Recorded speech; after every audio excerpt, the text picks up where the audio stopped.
Šioje automobilių stovėjimo aikštelėje netoli Palangos sporto centro kai kurie Palangos gyventojai susigalvoja pavojingas pramogas. Jie atvažiavę šitą aikštelę užsiema vadinamuoju driftu, kas yra vertinama kaip chuliganiškas vairavimas, už kurį gresia kelių šimtų eurų bauda ar netgi teisės vairuoti atidimas. Ar yra dar Palangoje kažkokių vietų, kur dar yra pamėgta jaunimo? Čia tik jaunimas driftina, ar yra kokių šiaip sporto entuziastų? Ne, žinokit, nepasakyčiau, kad labai išimtinai jaunimas. Pagrinde taip, jauni žmonės, bet atsakomybė dabar tam žmogui, kur buvo taikyta, jis tikrai ne 18 metų buvo. Jam yra paskirtas administracinis nurodymas. Sumokėti 225 eurų baudą ir teisės vairuoti atėmimas paskirtas 12 mėnesių. O pačiose gatvėse vairuoja chuliganiškai? Pačiose gatvėse nefiksuojam tokių pranešimų, turim kartais dėl Kretingos gatve važiuojančių garsiai ir greitai automobilių, tai nakties metu galbūt šitoj vietoje truputėlį kartas nuo karto, kai platus kelias pūsteli akceleratorių vairuotojai.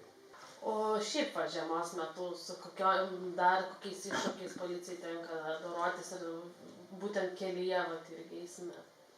Tai eismo sąlygos tampa sudėtingesnės, turbūt visada yra eismo įvykių didesnis skaičius registruojamas, nes slidi kelio danga vis tiek nesuvaldo žmonės automobilio, tai eismo įvykių truputėlį yra daugiau.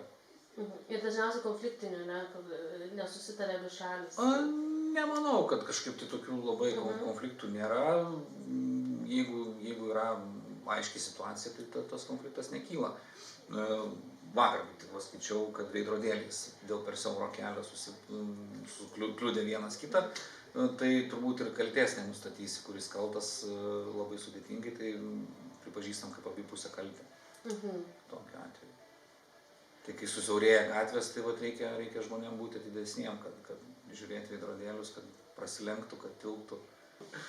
Ledo arenai saugu? Ledo arenai saugu, žmonių turim savaitgaliais labai daug, ypač tikrai pritraukia tos naujovės žmonės, tai tų iššūkių yra daugiau galbūt nei įprastai. Tai tenka patruliuoti daugiau viešąją tvarką užtikrinti? Taip, užtikrinam viešąją tvarką. Eismas didesnis ar ne, parkavimo problemos savaitgaliais kyla, žmonės ne visada telpa Palangoj.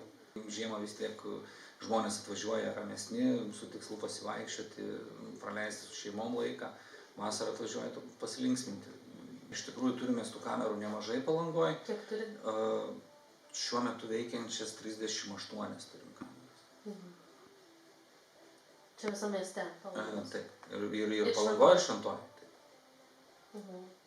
Tai tikrai daug vietų yra filmuojamos ir tikrai jos padeda mum atkurti tą situaciją, įvykių, nusikalstamų veikų atskleidimą palengvina.